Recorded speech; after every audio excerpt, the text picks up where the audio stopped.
Hoje é o último sermão de uma série nesse mês que tem como objetivo apresentar um pouquinho daquilo que a igreja começou com a visão, uma exposição, né, ou uma apresentação da visão da igreja, e depois a gente ouviu falar sobre a questão da importância da cura emocional e que a gente acredita que Deus provê caminhos para que a gente possa ser restaurado, curado em nossas emoções. Na semana passada a gente ouviu falar sobre a missão e que Deus nos convida a participar da sua missão. Deus tem uma missão e nós somos participantes dela nesse mundo. Isso nos dá também um senso de propósito e significado daquilo que nós estamos fazendo aqui.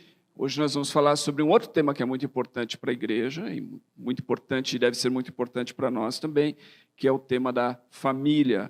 A gente vai ler alguns textos da Bíblia, do Evangelho de Mateus, e eu vou ler de Mateus 1, e depois vou ler de Mateus 2. Se você quiser ter o texto pronto aí, a sua Bíblia aberta, a gente vai falar sobre família. Família é muito importante. Família é muito importante nas Escrituras. A família reflete, na verdade, algo da própria revelação de Deus como um Deus trino, e de um Deus que é um Deus relacional, e um Deus que criou o ser humano para se relacionar. Como dizia o filósofo judeu Martin Buber, no princípio estava a relação.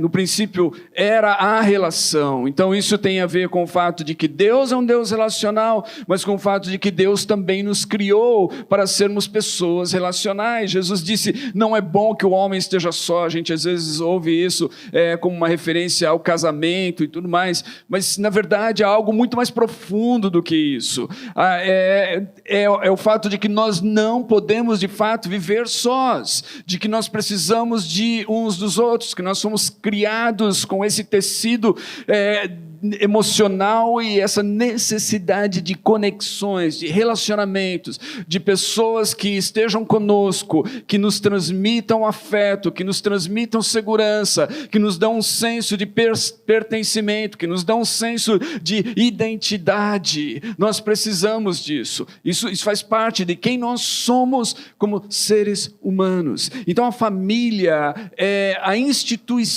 divina. A família Deus instituiu o casamento e Deus instituiu a família. Quando nós falamos de família como uma instituição, nós estamos falando desse fato de que na origem da família está o próprio Criador, que instituiu essas relações familiares, para que haja dentro dessas relações esse cuidado, esse afeto, esse pertencimento, essa identidade, essa direção, esse nutrir e fazer com que haja crescimento dos membros da família. Então Deus criou isso. É importante que a gente lembre disso, e é importante que a gente lembre disso, principalmente quando a gente fala de família. A família em si, ela tem sido bastante depreciada em nossa época e em nosso tempo. Muitas vezes como se fosse alguma coisa que não tivesse o valor adequado, e às vezes quando a gente está falando sobre isso, parece que a gente é apenas meros conservadores, religiosos, fanáticos, ou alguma coisa assim, fundamentalistas, e todos esses termos que as pessoas gostam de usar de maneira carinhosa para descrever as pessoas das quais elas discordam. Então parece que é isso, mas a gente precisa entender, primeiro, que se nós somos cristãos e cremos nesse livro como palavra de Deus, revelação de Deus para nós, ele nos apresenta a família, ele nos apresenta um conceito de família. A gente encontra isso tão sério nas Escrituras,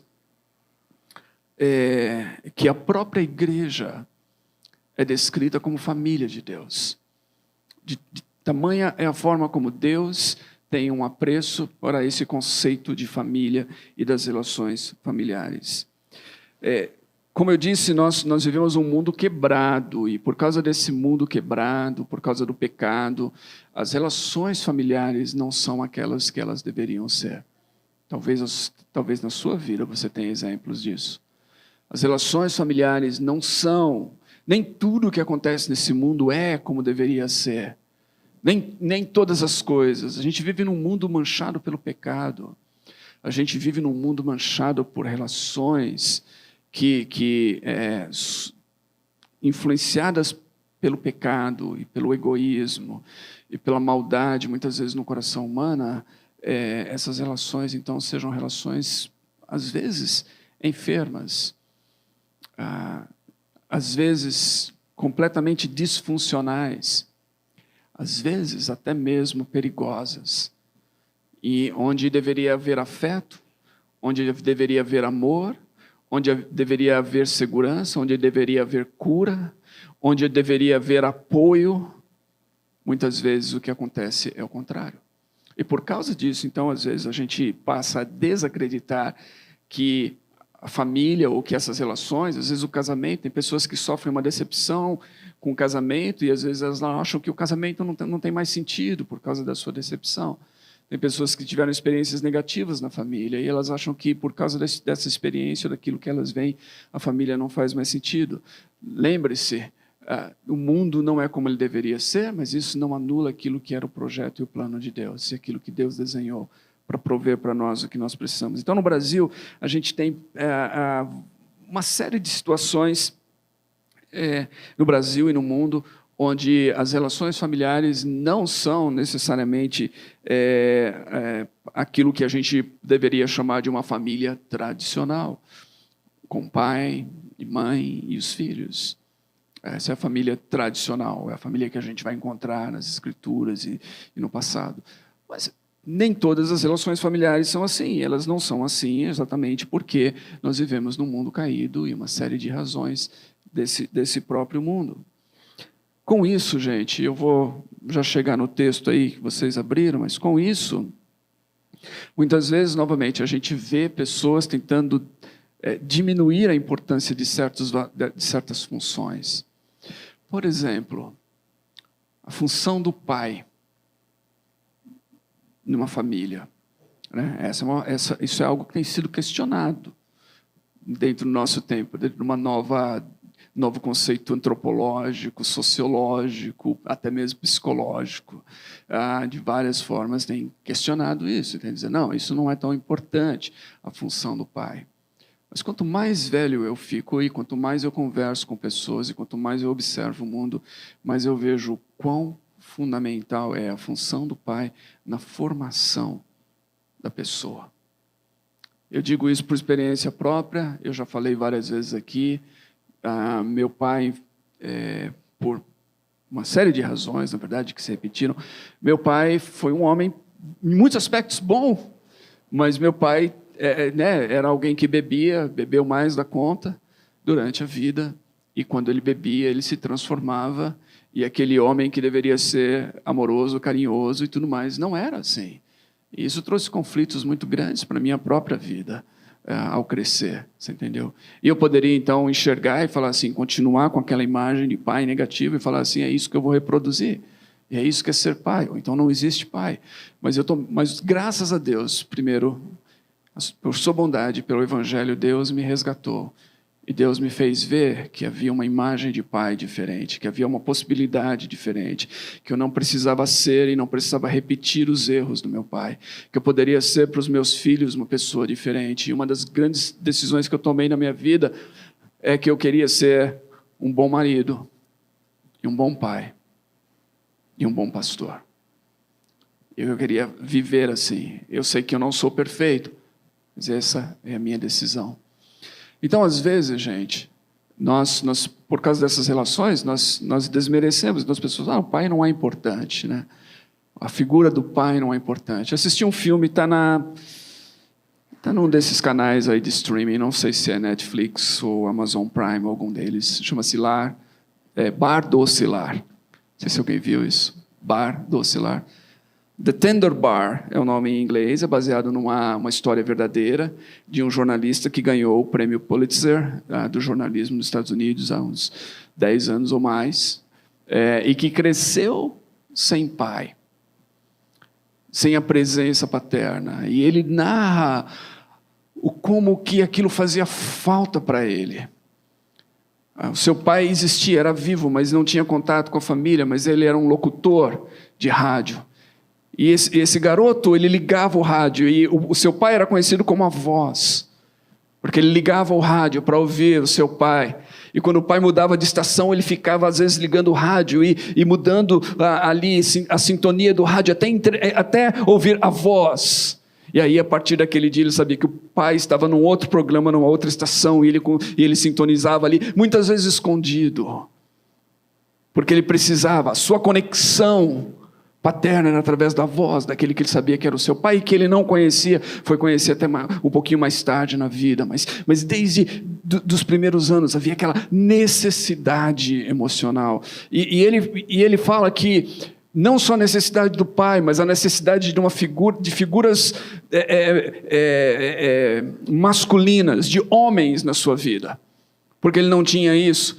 Então, a história e fala-se bar docilar, or the tender bar, é porque ele ia para um bar, um pub, perto da sua casa, cheio de homens e pessoas ali, e aquele lugar foi para ele o lugar onde ele aprendeu sobre o que era masculinidade, no meio daquelas pessoas, porque ele diz, não era cristão, não é um conservador, fundamentalista, religioso, nem nada.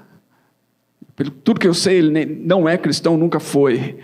Mas ele precisava dessas relações, ele precisava dessa identidade, ele precisava desse referencial, ele sentia necessidade disso. Ele cresce então nesse ambiente para ter esse referencial, para saber como é que era, como é que os homens eram, como é que eles viviam, qual o comportamento, como é que ele deveria se comportar, porque ele não tinha esse referencial na sua vida.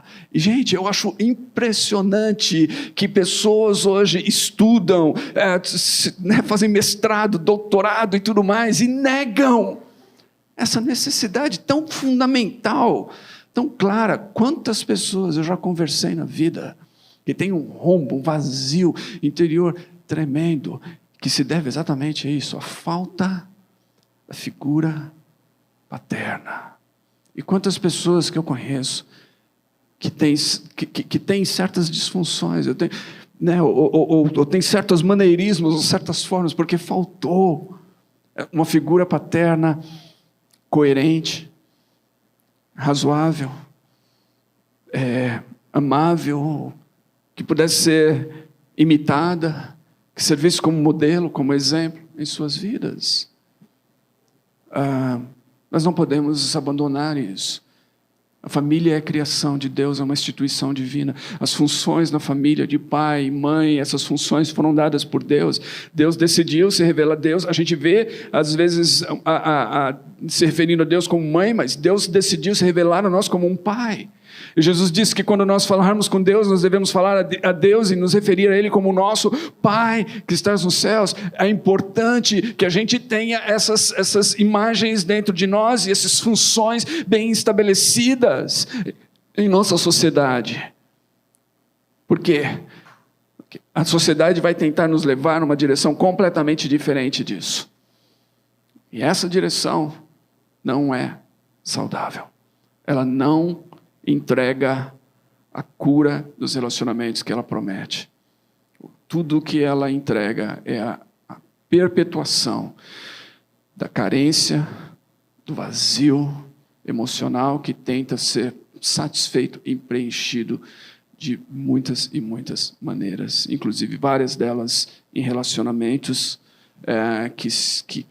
que não são saudáveis, e que, por não preencherem essas carências, acabam se tornando relacionamentos, inclusive, aditivos e relacionamentos disfuncionais. Essa é a realidade. Nua e crua, completamente fora do politicamente correto, mas essa é a realidade que nós precisamos preservar. Então, como igreja, nós precisamos valorizar a família, e nós precisamos encontrar na família esse referencial de Deus e encontrar os caminhos para isso. E a gente tem isso na pessoa de Jesus. Então, o texto que eu gostaria de ler é Mateus capítulo 1, versículo 18 a 25, diz assim: E assim foi o nascimento de Jesus Cristo. Maria, sua mãe, estava prometida em casamento a José, mas antes de se unirem, achou-se grávida pelo Espírito Santo, por ser José seu marido, um homem justo, e não querendo expô-la à desonra pública, pretendia anular o casamento secretamente. Mas depois de ter pensado nisso, apareceu-lhe um anjo do Senhor em sonho e disse: José, filho de Davi, não tema receber Maria, sua esposa, pois o que nela foi gerado procede do Espírito Santo. Ela dará à luz a um filho e você deverá dar-lhe o nome de Jesus, porque ele salvará o seu povo dos seus pecados. E tudo isso aconteceu para que se cumprisse o que o Senhor dissera pelo profeta: a virgem ficará grávida e dará à luz a um filho e o chamarão Emanuel, que significa Deus conosco. Ao acordar, José fez o que o anjo do Senhor tinha ordenado e recebeu Maria como sua esposa, e não teve relações com ela enquanto ela não deu à luz a um filho, e ele lhe pôs o nome de Jesus. Então aqui a gente vê Jesus, Filho de Deus, Verbo encarnado, o Verbo se faz carne, entra nesse mundo. Deus entra no mundo, e Ele entra no mundo numa forma humana, Ele entra no mundo como um ser humano, como nós, como você e eu. E como é que Ele faz isso? Ele tem que nascer, e Ele nasce de Maria, que era uma virgem quando Ele foi concebido por obra do Espírito Santo, mas Ele teve uma mãe, e Ele teve um pai.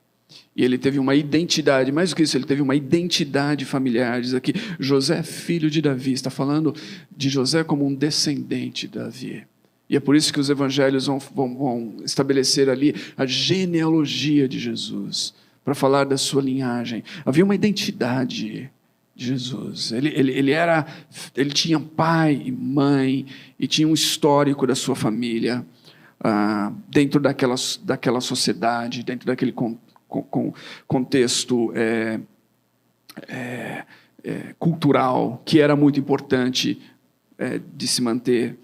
E é interessante isso, que mais tarde, nos evangelhos, a gente vai encontrar que quando Jesus chega a uma determinada cidade, a sua própria cidade natal, está falando de Nazaré, e ele começa a ensinar o povo na sinagoga, diz que todos ficam admirados com Jesus. Ele já era um homem, já estava cumprindo com o seu ministério, eles ficam admirados, e eles perguntam: de onde vem essa sabedoria e esses poderes milagrosos? Não é este o filho do carpinteiro?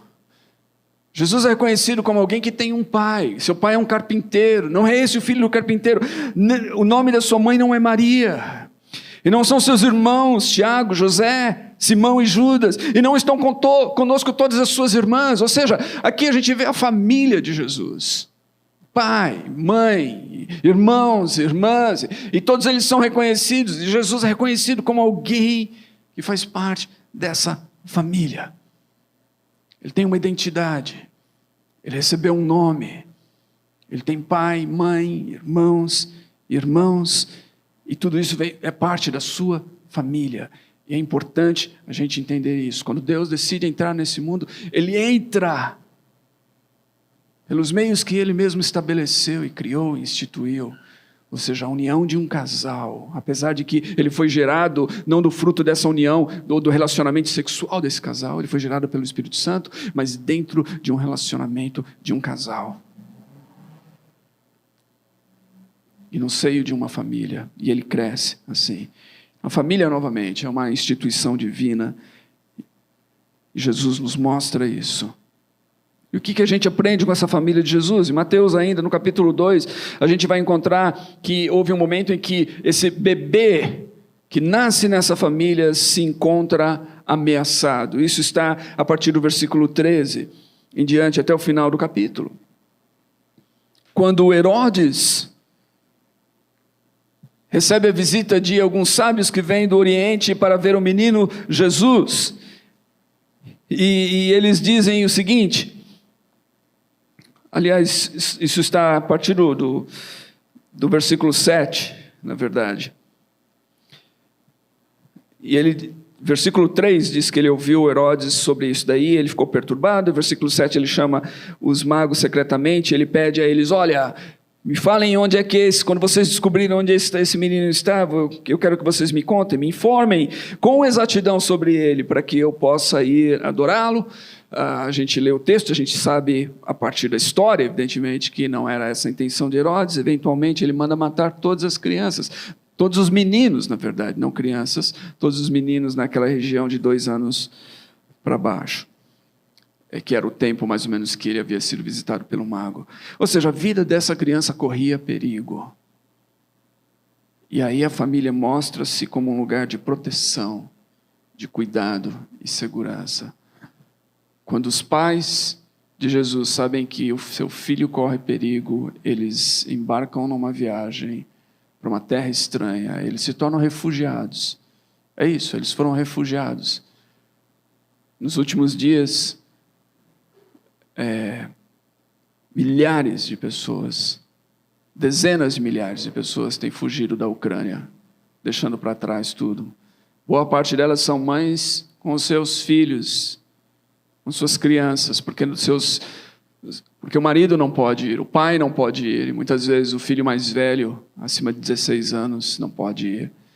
Essas pessoas estão se deslocando longas distâncias. Nós temos lá na Polônia a equipe do Steiger lá, ajudando a servir essas pessoas. Luke Greenwood e vários outros estão ajudando a servir essas pessoas que estão cruzando a fronteira ali, como refugiados. Muitos deles esperam voltar para os seus países. Muitos deles estão fazendo isso pela segunda vez, já fizeram isso antes, por causa desses problemas que estão acontecendo na região. A família de Jesus fez isso. Ele corria risco de vida. Foram alertados acerca disso. Era justamente uma situação de refúgio ali, porque a ameaça era política. O rei, naquela época, sentiu-se ameaçado ao saber que havia um outro rei de judeus que havia nascido. E havia uma ameaça real, e eles se tornam refugiados. E eles fogem. Mas tudo isso acontece por quê? Porque a sua família oferece proteção, cuidado, segurança. Quando há um membro da família ameaçado, a família se une para proteger, para cuidar dele, para dar a ele segurança. A família de Jesus é um lugar onde a fé de Jesus é formada. É interessante isso. E aí o texto agora já vai para Lucas, no Evangelho de Lucas, no capítulo 2, a partir do versículo 41, diz assim, que todos os anos os seus pais iam a Jerusalém para a festa da Páscoa. E quando ele, Jesus, completou 12 anos de idade, eles subiram à festa conforme de costume. Ou seja, a família de Jesus participava das celebrações religiosas do seu povo. Eles iam à Páscoa. A Páscoa era uma das 3 grandes festas que o povo devia participar anualmente. E os pais de Jesus estavam indo ali, e com 12 anos diz que eles... Aqui não está dizendo que... A função desse texto aqui, dessa história, não é dizer que foi a única vez que Jesus foi com eles, conforme de costume. A função dessa história é dizer que quando Jesus tinha 12 anos, e quando ele foi com eles, conforme de costume, a Jerusalém para a festa da Páscoa, ele foi encontrado ali em determinado momento, conversando com pessoas bem mais velhas que ele, demonstrando uma sabedoria extraordinária. Mas nesse texto nós aprendemos o quê? O costume familiar. Nós aprendemos os hábitos de adoração. Nós aprendemos sobre a vida prática religiosa dos pais de Jesus. E de como isso fez parte da infância de Jesus, fez parte da formação da fé de Jesus. Você vai falar, mas Jesus é o Filho de Deus. É verdade, mas ele era também homem, plenamente homem. Era Deus encarnado. Jesus aprendeu a língua. Como é que Jesus aprendeu a língua? Seus pais ensinaram a língua para ele. Como é que Jesus aprendeu a ler? Ele aprendeu a ler com a Torá, como todos os meninos dos seus dias, lendo as Escrituras e aprendendo dessa forma. A família de Jesus foi esse núcleo que ensinou as coisas essenciais para Jesus, inclusive a tradição do seu povo e a sua religião. Mais tarde, Jesus vai confrontar essas tradições. Mais tarde, Jesus vai denunciar a religiosidade vazia, principalmente entre os fariseus e os saduceus. Mas ele recebe essa herança da sua família. Então, a família não é só o lugar onde nós temos a nossa identidade, onde nós temos esse senso de que nós pertencemos, nós não estamos sozinhos, abandonados, largados no mundo, que nós temos um pertencimento, temos uma história de onde nós viemos. Não é só um lugar onde nós temos segurança, proteção, cuidado, mas é o lugar onde também a nossa fé, as nossas convicções, onde nós aprendemos as coisas que são mais importantes, os valores essenciais são formados em nossa vida dentro desse núcleo familiar. E para aqueles que são cristãos, ou para aqueles que têm uma fé, esses valores certamente são valores que estão intimamente ligados com a sua fé, com a sua crença em Deus, com aquilo que acreditam. E foi isso que a família de Jesus revelou a ele e instruiu ele. Agora é interessante que, à medida em que Jesus avança na sua vida, ele amplia esse conceito de família. Então, Jesus nasce numa família, Jesus é parte de uma família. Essas relações familiares, a gente percebe elas como relações funcionais na vida de Jesus, necessárias e importantes, como todos nós precisamos. Mas Jesus, em um determinado momento, ele amplia esse conceito de família. Isso é importante para nós. Em Mateus capítulo 12, versículos 46 a 50, quando Jesus está falando à multidão, e aí vem a sua mãe e os seus irmãos, e eles chegam e eles ficam do lado de fora do lugar onde ele está falando, e eles querem conversar com ele, eles querem falar com ele. Então alguém disse assim: tua mãe e teus irmãos estão lá fora e querem falar contigo. E Jesus responde da seguinte maneira: quem é a minha mãe? E quem são os meus irmãos? E estendendo a mão para os discípulos, disse: aqui estão a minha mãe e os meus irmãos. Pois quem faz a vontade do meu Pai que está nos céus, este é meu irmão, minha mãe, minha irmã e minha mãe. O que Jesus está fazendo aqui? Jesus está ampliando esse conceito de família como um prenúncio daquilo que deveria ser o seu povo e a sua igreja. Como eu disse, a Bíblia se refere à igreja como família de Deus. E aí a gente vai ver várias vezes, a partir do livro de Atos, essa expressão de irmãos, irmãs, dentro desses vínculos de relacionamento na igreja.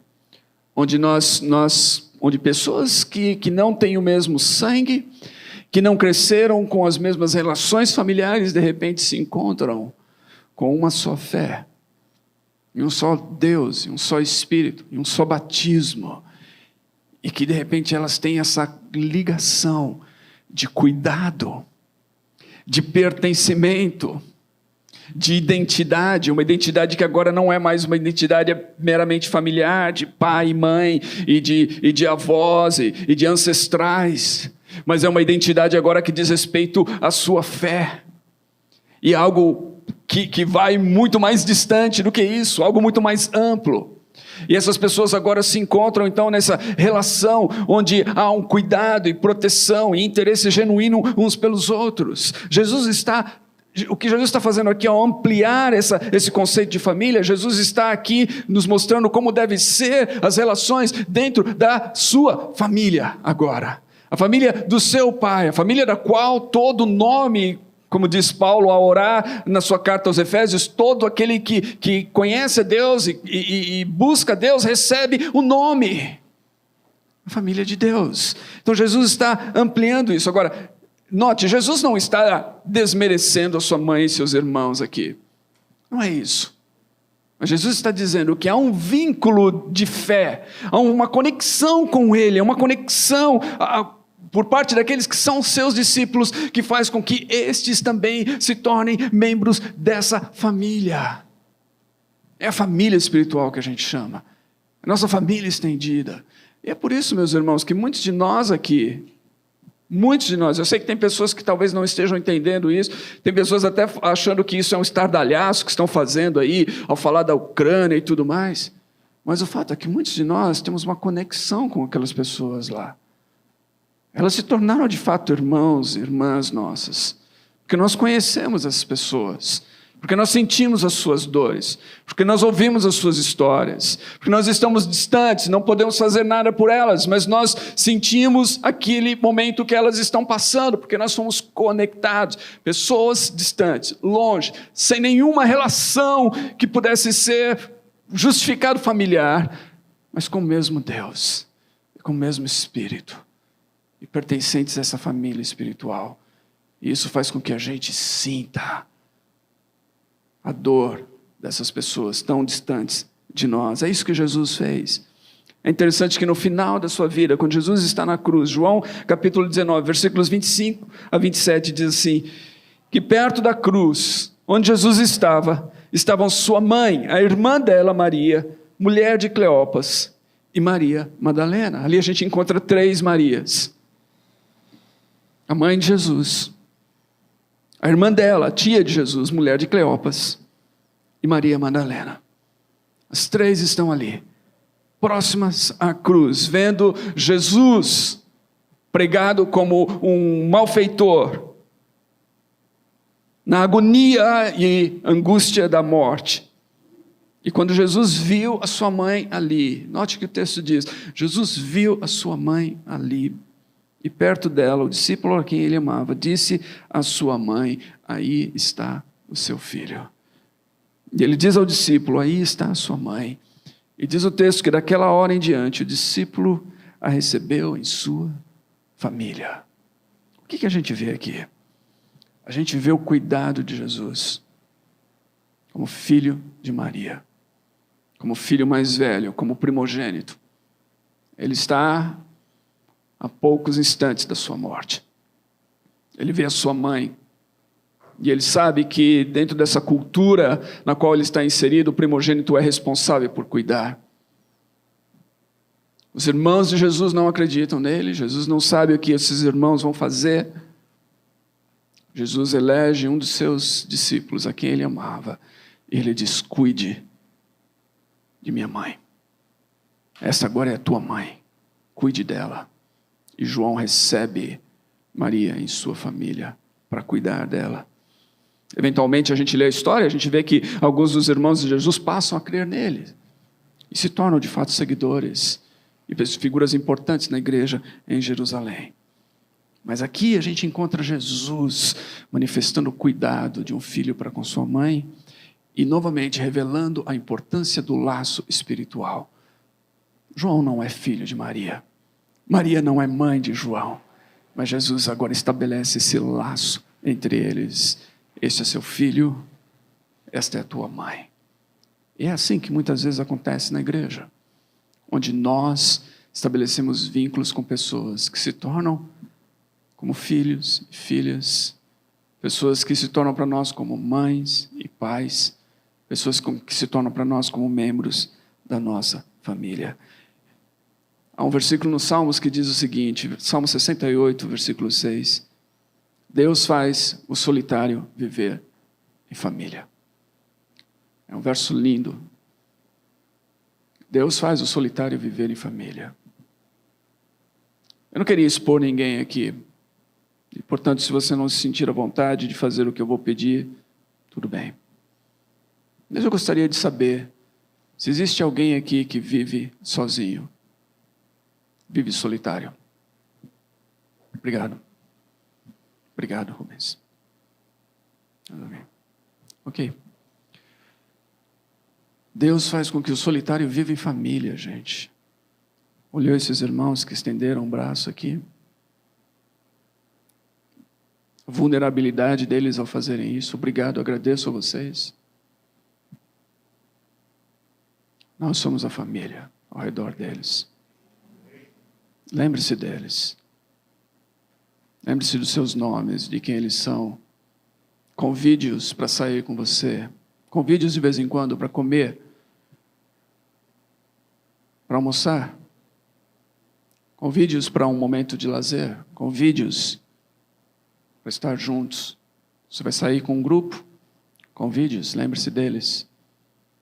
Porque como é que Deus faz com que o solitário viva em família?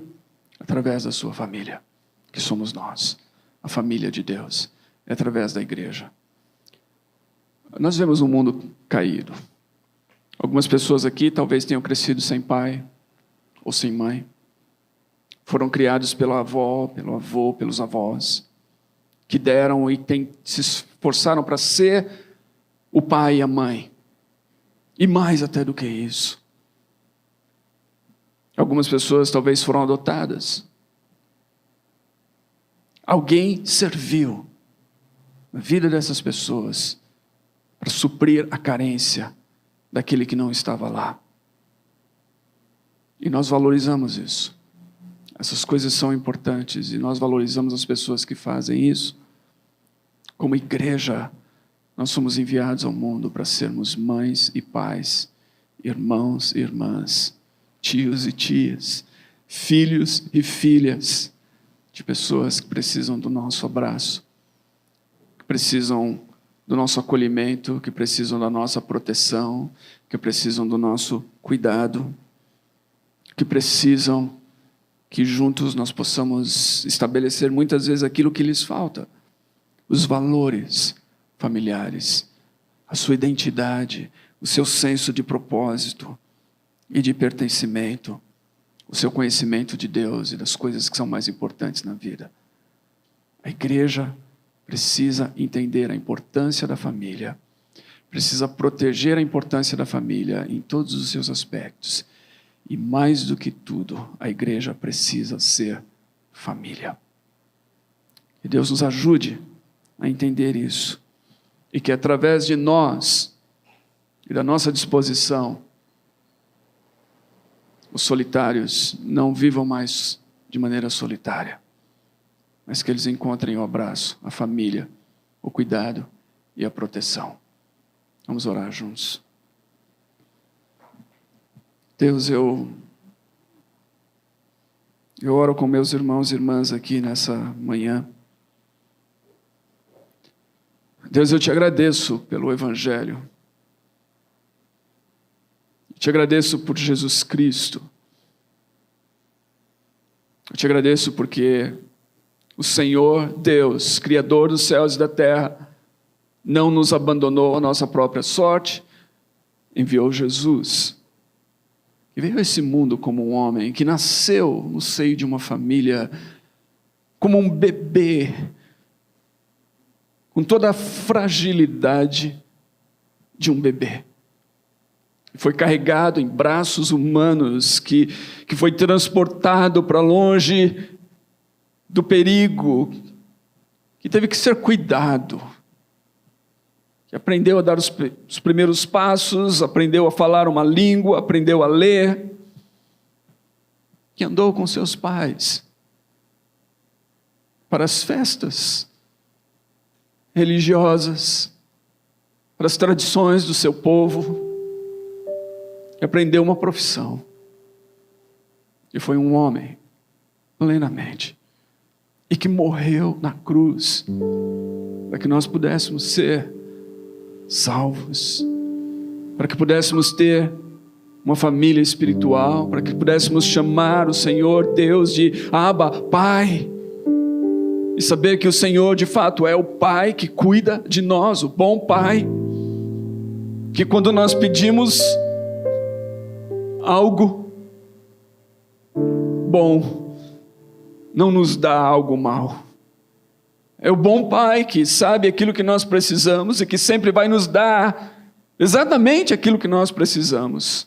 E que porque faz isso muitas vezes não nos dá o que nós pedimos, porque sabe que o que estamos pedindo não é bom para nós.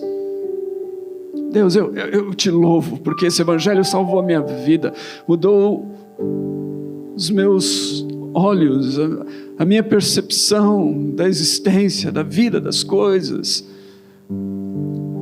E a cada dia me ajuda a enxergar melhor a realidade. E me dá esperança para o futuro. E Deus, eu oro para que nós possamos viver dessa maneira. Que nós possamos cada vez mais olhar para o mundo pela lente do Evangelho e pela lente de Jesus. Que nós possamos olhar para os seres humanos, que possamos olhar para as pessoas ao nosso redor, que possamos olhar para as pessoas cujas vidas emocionais foram devastadas por relações familiares manchadas pelo pecado, marcadas por toda forma de abuso e agressão e violência e abandono, mas que essas vidas podem ser restauradas e curadas e refeitas. Essas pessoas podem encontrar e reencontrar sua identidade, não como filho abandonado, não como filho bastardo, não como órfão, não como filho que foi abusado, mas como filho de Deus. E podem aprender a viver uma vida nova. Deus, eu oro para que como igreja nós possamos ser canal de cura e de restauração. nós possamos ser família, que nós possamos viver como família, que nós possamos proteger as famílias, até que venha o reino em sua plenitude, e a tua vontade seja feita aqui na terra como nos céus, e todos nós possamos viver essa realidade dos relacionamentos perfeitos com Deus e com o nosso semelhante. Eu oro assim em nome de Jesus, amém.